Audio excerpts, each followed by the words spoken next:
Hello, everybody. Welcome to this episode of Finding Brave. I'm Kathy Caprino, and I can't even contain myself. I'm so excited to have Sunny Bonnell with us today. If you read my Forbes blog, you've seen Sunny and her colleague, partner, Ashleigh, partner at Motto, your company, right? You're Yes. partners together. Yeah, of course. Yeah. Yes. Well, and partners in life too, but partners cool. in the book and you know it. Yeah. Wow. A lot of togetherness. You're rocking it. A lot of togetherness. And I can't wait to tell you all about Sunny and Ashleigh. And I just want to say, folks, you're listening to a Finding Brave podcast. So obviously there's a piece of you or a full identity of you that is about being brave and bold and courageous. But for so many that I hear from, and Sunny, you might share this, we want to be brave. We want to be bold. We're defiant. We're going to be talking about how to be a rare breed, to succeed wildly, being defiant, being different, being weird. But as we were just talking about, it's not an easy road, is it? It's a joyful road. It's a rewarding road sometimes, often, but I wouldn't say it's for the faint of heart. So we're going to learn all about what is a rare breed, how do we know it, and how do we thrive being it, right? All right. Awesome. And let me read Sunny's amazing bio, because already you're still under 30, right? You're 30 under 30, right? I like you already. Okay, never mind. But let me read the bio. Sunny Bonnell and Ashleigh, who cannot join us today, but hopefully she'll come on again another time. Hansberger, did I say that right? That's right. Good. Are authors of the new book, Rare Breed, A Guide to Success for the Defiant, Dangerous, and Different, out from Harper One, which is an amazing publisher. And you're the award-winning founders of Motto, one of the top branding and digital agencies for rule breakers and game changers. I've got to know in a minute, did you start out saying that? But we'll figure that out in a minute. Between the two of you, you're members of the Young Entrepreneur Council and have graced lists such as GDUSA's top 25 people to watch and Inc. 30 under 30 and America's coolest young entrepreneurs. That's amazing. Thank you for Sounds about right. And your happy to be here. And your amazing book is like your quiz is flying through the, thousands of people are taking it. So let us jump in. So tell us, what is a rare breed? And I'm really keenly interested how long obviously you're a rare breed, how long you knew you were, how it impacted you. I mean, unfortunately we only have 30 minutes, but tell us how this all started and what is a rare breed? So at its simplest definition, a rare breed is unordinary among the kind. Oh. So at the heart of what that means, it means how do you as an individual, this can extend to our companies, our careers, our life, our work, our brands, how do we stand out amongst the herd? And what I think rare breeds do differently is rare breeds, while others suppress their innate vices, rare breeds lean into theirs. They sort of celebrate them, let them off the leash to vandalize tradition. And it is all about owning who you are. And rare breeds have been with us since the beginning of time. Lenny Bruce was a rare breed. Eve was a rare breed. Mozart was a rare breed. Lady Gaga is a rare breed. I mean, there's many both that we know the names of and many more that we don't. And the book was really written to help those that have become silenced by society or other forces, whether it be friends, mentors, family, or even our own inner demons. The parts of ourselves that we've made invisible. Rare breed is about really owning who you are to succeed, not just the pretty parts, but all of who you are, bringing all of your humanness to the table and making your vices your virtues. Look at me. I get choked up, which is a common thing on this podcast. When you talk, because when you talked about people who are brave enough to lean into their rareness, rare breedness, you know what I felt? I was only able to do that when the ecosystem just threw me out, when I got laid off after 18 years of corporate misery. Yeah. And then I said, well, what the hell? I mean, I'm done with this. I cannot go back. So why don't I lean into who I feel I really am?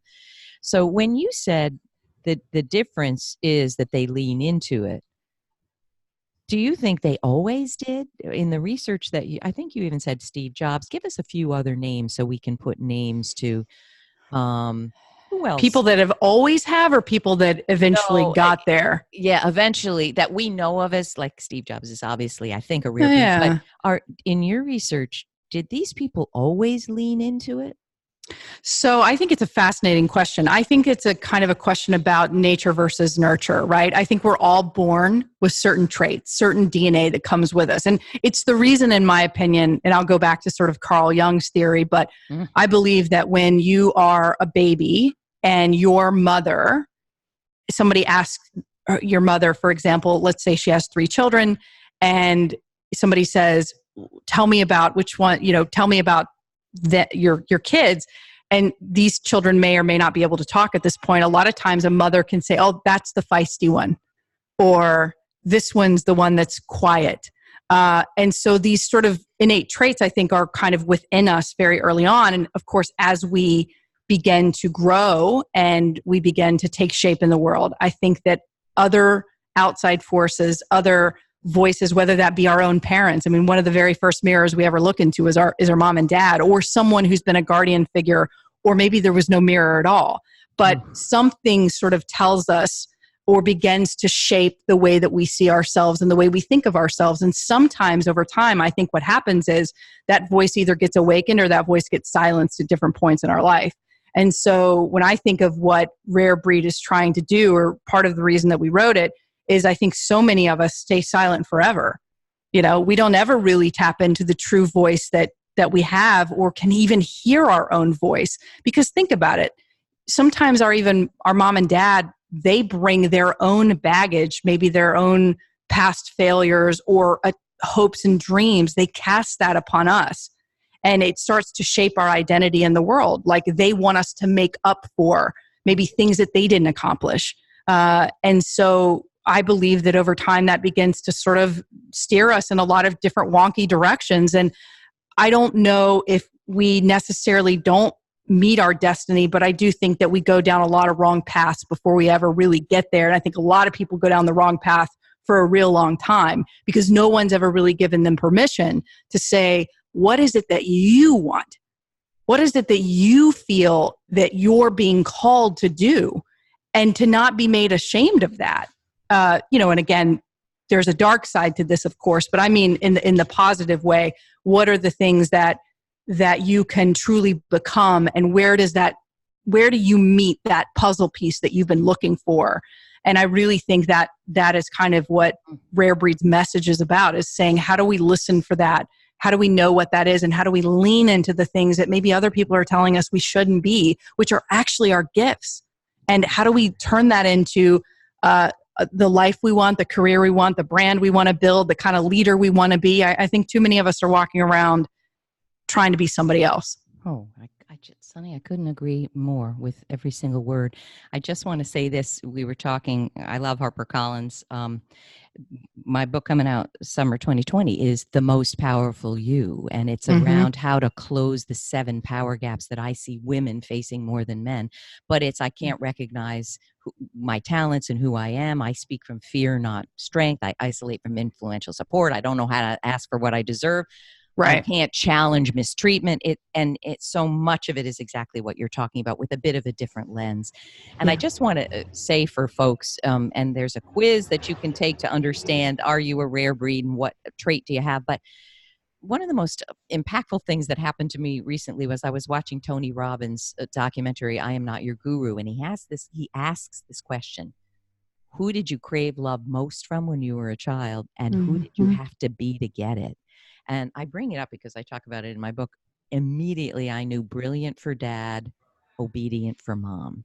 Right. And unless you unlearn these things, heal and unlearn them, your rareness is going to go underground because it's not safe or not encouraged, or it's scary for you. So, well, and in the shadows of those influential people on our life are very long and deep, and they cast a very long shadow on our life.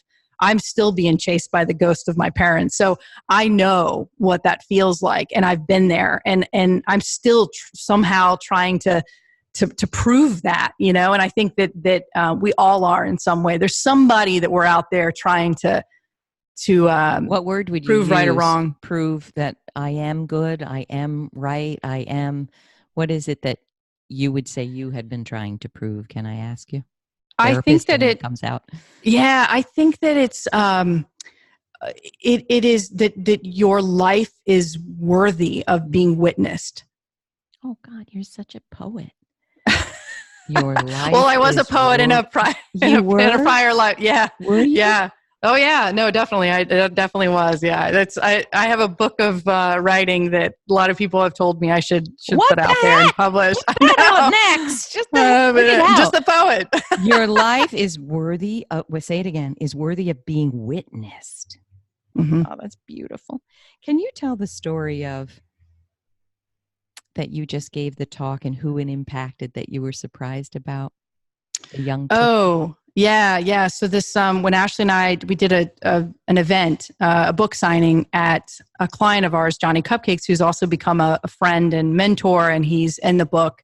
And we went to his Boston headquarters, Johnny Cupcakes headquarters. Wow. And we did a cool little book event there and invited some people and came out to listen to us talk. And there happened to be a family in the audience with a young girl who just happens to be in second grade and had come from a pretty rough past. I don't want to get into detail, but enough to where it had traumatized her to the point that she was not speaking. She wasn't, she was afraid to go into the basement.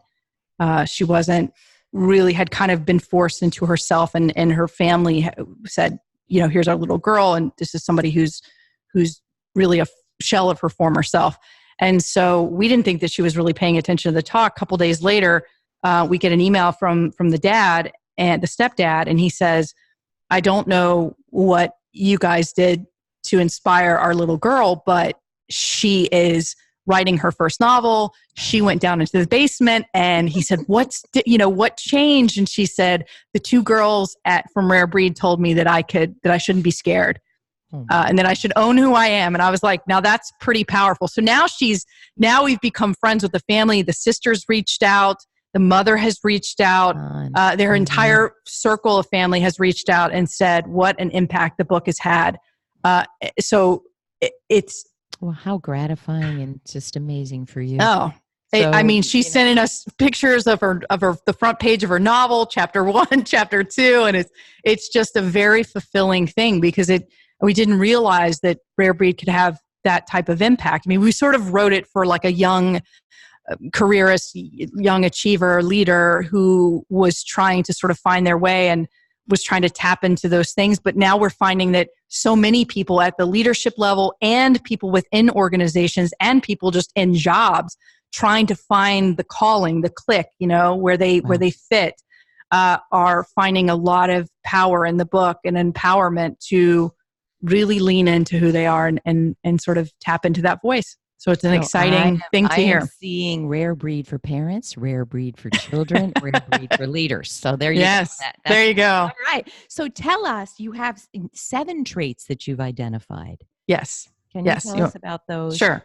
So rebellious, audacious, obsessed, hot-blooded, weird, hypnotic, and emotional.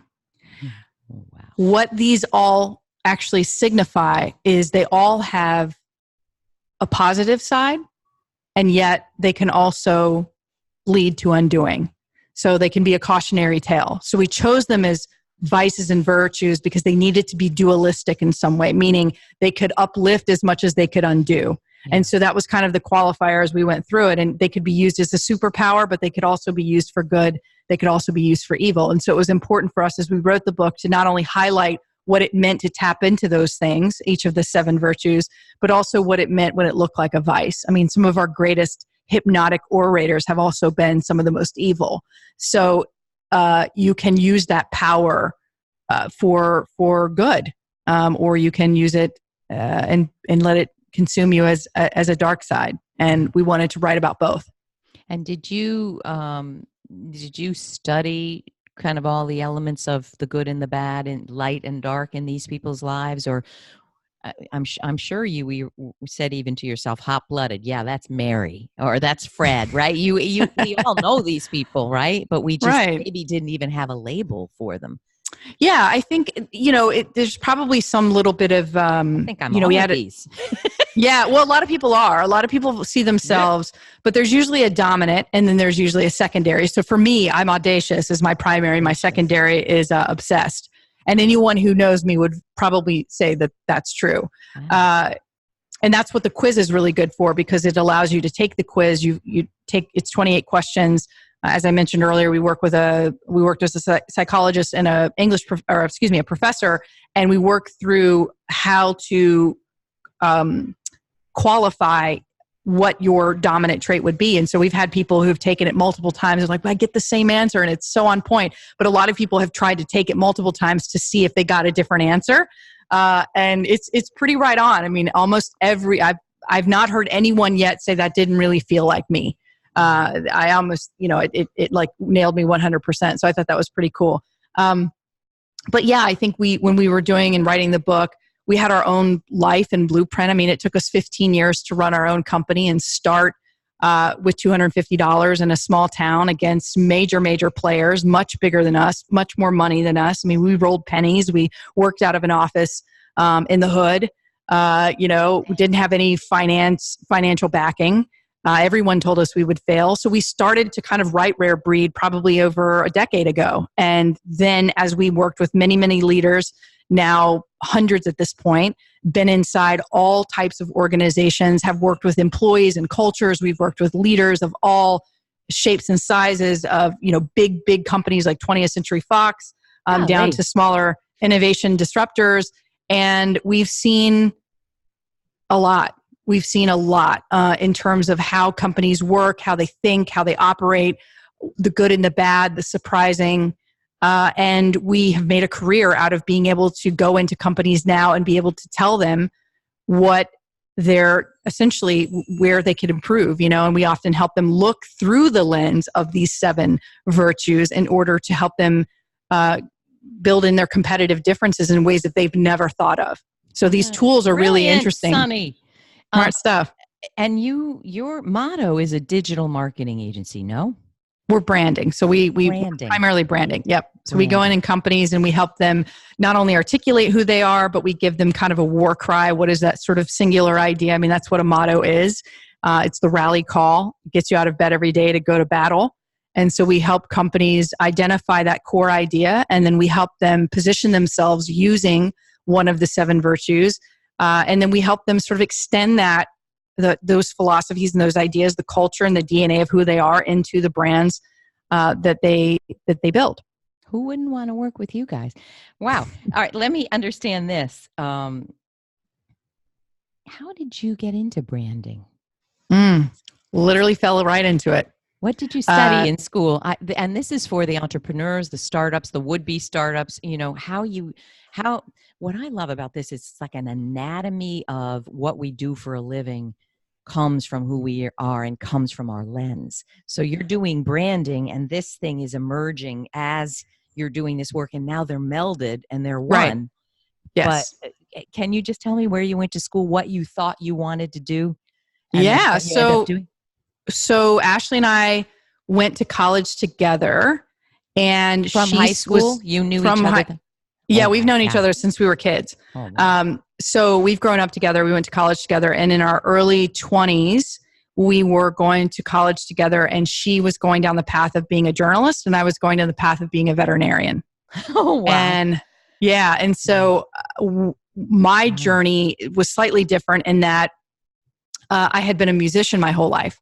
So I started out playing guitar and a lot of different instruments when I was 8 years old. And I had really probably been on the track to be a musician at some level. I'd played House of Blues for sold out crowds. I'd played all over the country just as a musician. And so while I was in school going down the path of being a veterinarian, I was, practicing music on the side, and I was designing band posters and CDs and CD art for other musicians, and including my own band. And so Ashleigh would help out on the side while we were going to school. At night, we would go and we would design, self-taught these little posters and stuff like that. And then, we got this crazy audacious idea where we were going to drop out of college and we're like, let's just let's create a branding agency, a design agency. At the time, they were called advertising agencies. Branding wasn't a real big term back in like 2004, 2005. I think, as a matter of fact, we were the very first branding agency in our community to call ourselves that. It was not a frequent term. You were either like a graphic designer, you were an ad agency. Right. You weren't really didn't know what branding. Nobody even knew what branding was. And so, we dropped out of college together, started, as I said, with $250 in our bank account, and just decided that we didn't like what we saw going on around us and decided to change the conversation. And we just literally did it by practicing it. We got our first client. Our first client kind of they didn't know that they were really our first client, but maybe they did.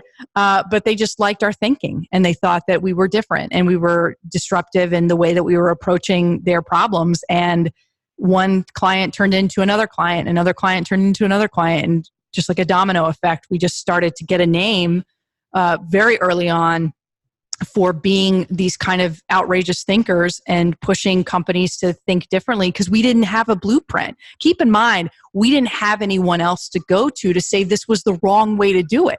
We were just curious. So we were going into companies and we were saying, well, why do you do what you do? Why does this even matter? You must have been an amazing storyteller, brand person that I think it came these clients that, all right, 20th Century Fox, what the hell, we'll give you a try, huh? Yeah. I mean, that didn't happen until much later. But our very first clients were like mom and pop shops. I mean, these were smaller companies that were local to our market. I mean, but they were tired. What was consistent about them was they were tired of the ordinary. They were tired of doing what everyone else was doing. They were looking for the rare breed. They were trying to be the rare breed in their category. They just didn't know what to call it.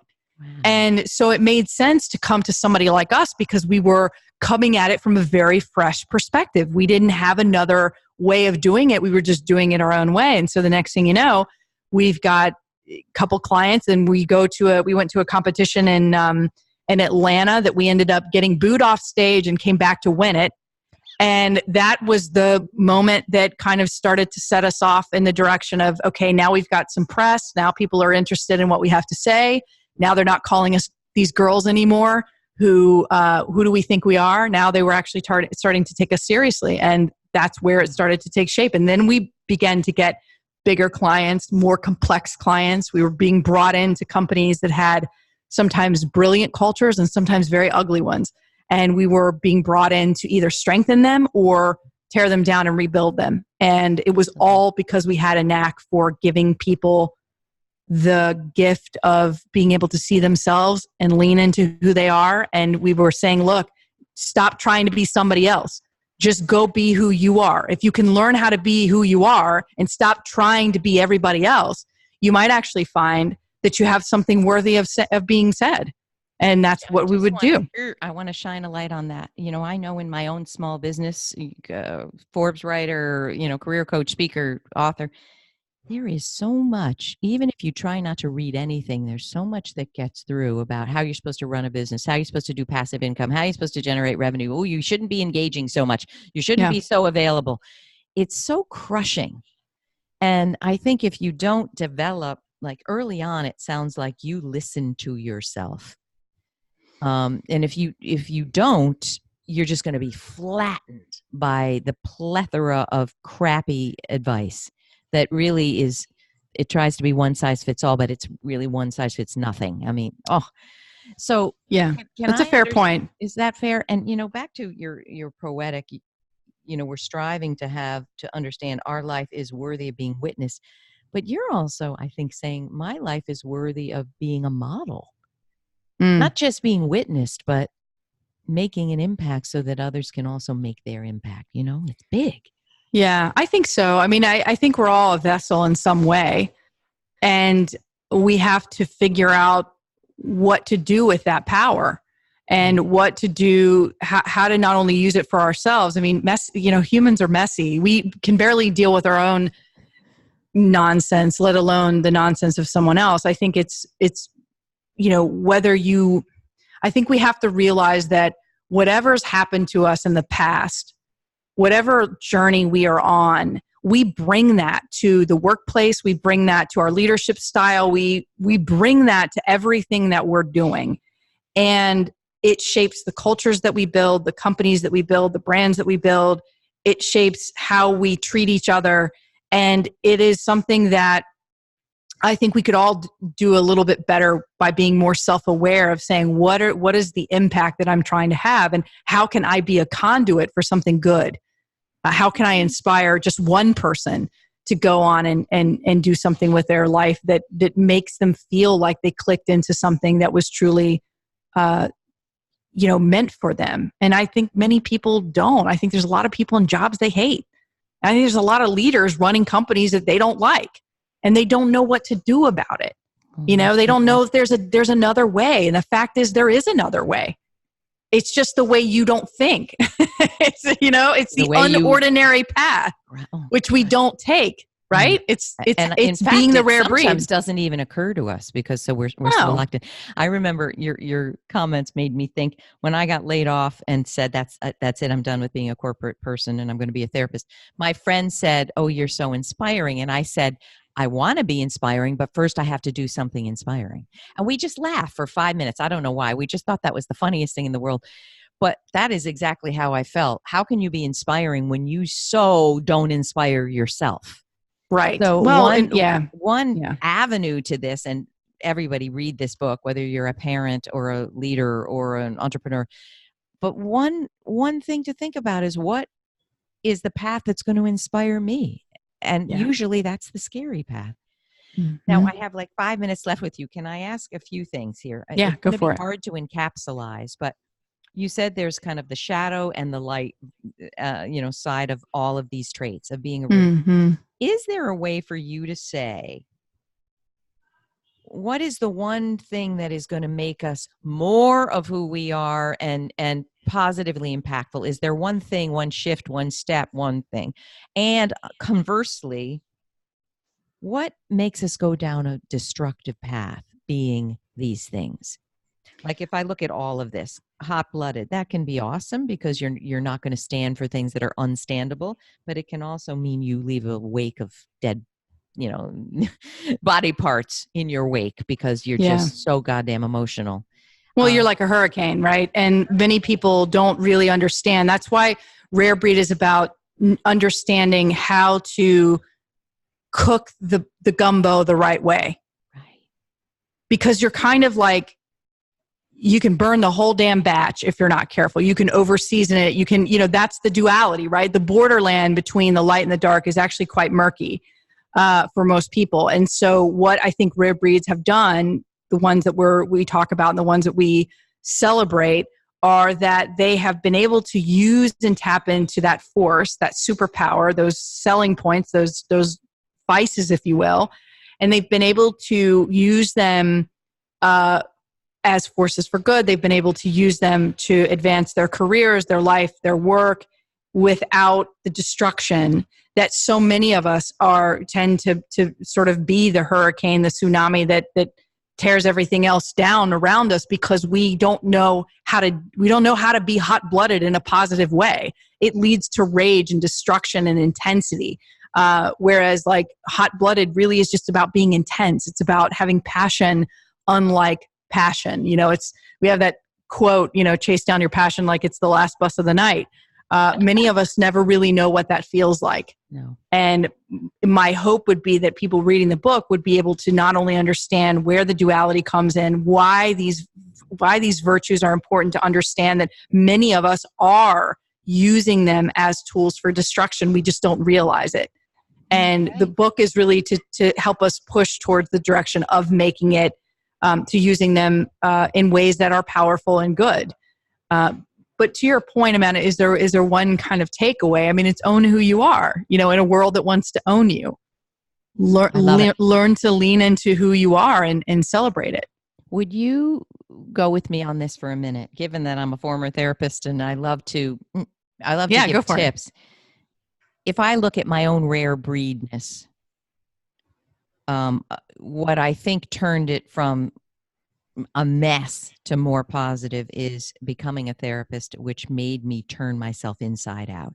So when you're working with someone and you're being critiqued, your head splits open. You're first of all very compassionate and empathetic with what they're going through, but you're also watching your process. So there's content versus process, which to me is the most powerful thing.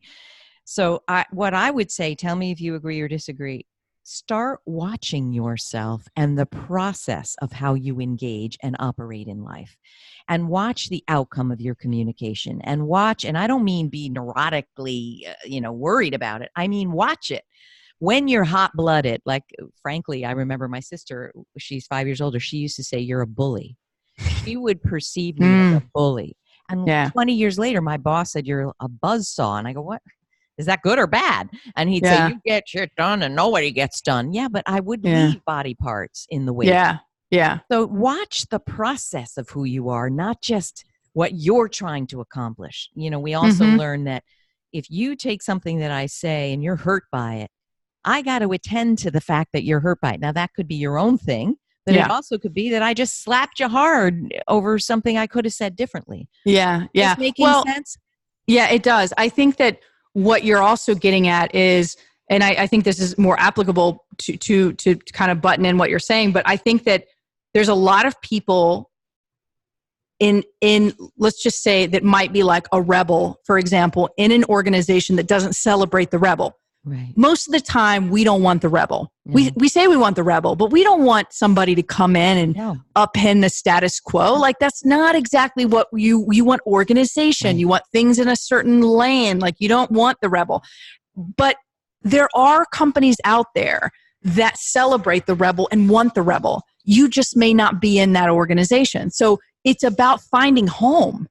And most of us won't give ourselves the grace to go and find what that even looks like for ourselves. We drag ourselves to things that make us unhappy. We go to work every day that we don't love. And we never step back and say, am I just plugged into the wrong fucking place? Like, we just, or because we don't it's even a ask paycheck. that. We think, what the hell is wrong with me? Yeah. I got to try harder. I got to be different. I gotta, put the tag on and dress in a better suit and just put my head down and keep going because I have a family to feed and I have bills to pay. Right. But the reality is that little by little, you are making the parts of yourself invisible. And over time, you end up like a soulless ship. And I think that if I could give anybody a piece of advice, it's to ask ourselves, do you have the courage to ask yourself that question? And more importantly, do you have the courage to burn the plan and just say, you know what, maybe I'm not where I need to be.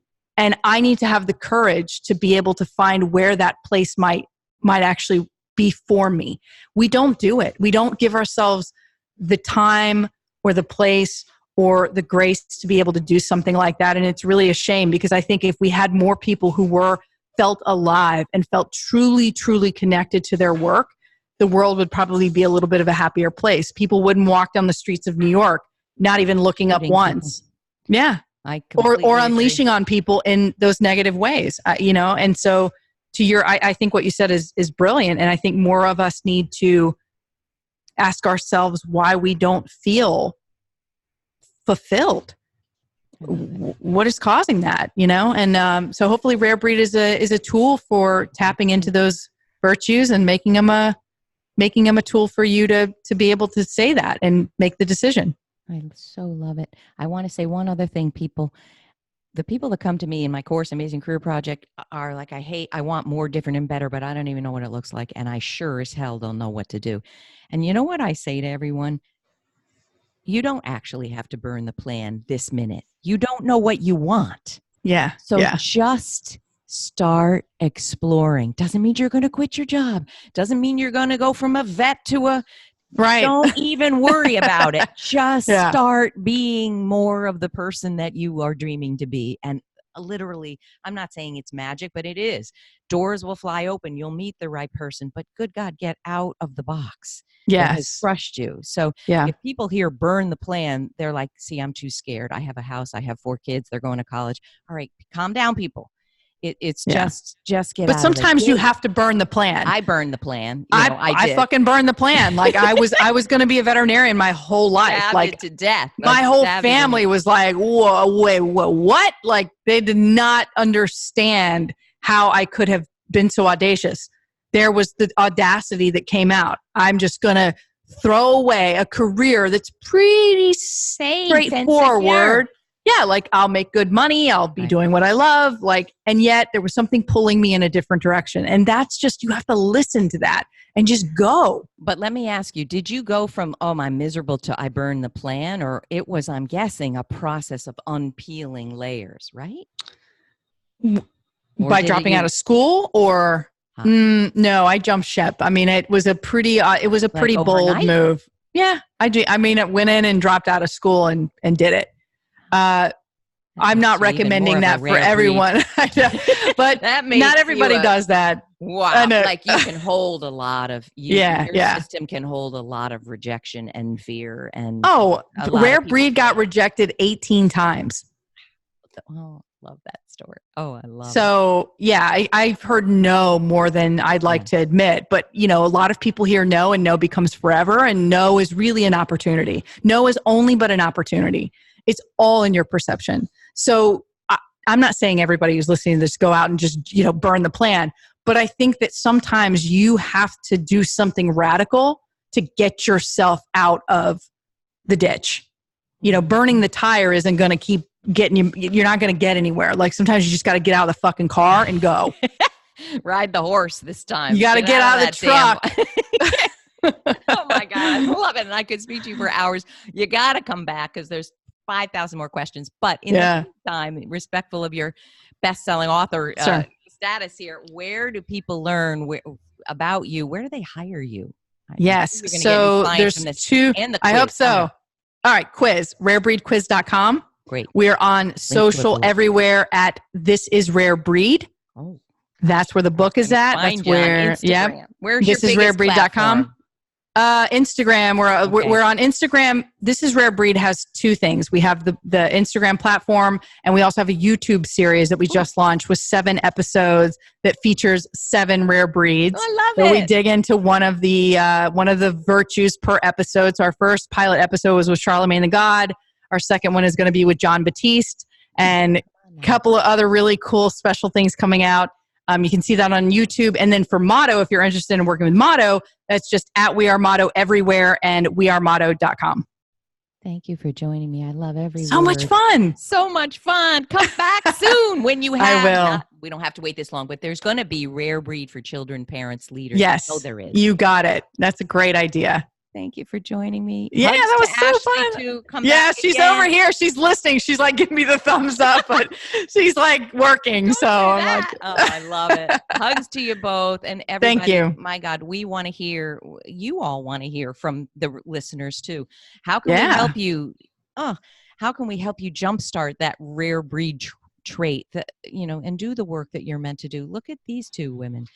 It's so inspirational. So let us hear from you and let us know how we can help. You make it sound easy. We know it's not easy. It's not easy. There's a lot of gray hair under all this, Yes, there's a lot of gray hair under the hat. Please tell us, what's your question? What's your challenge? And let us help you. Okay, cool. buddy. Thank you. Thank you so much. Have a great Are we off air? Now we are.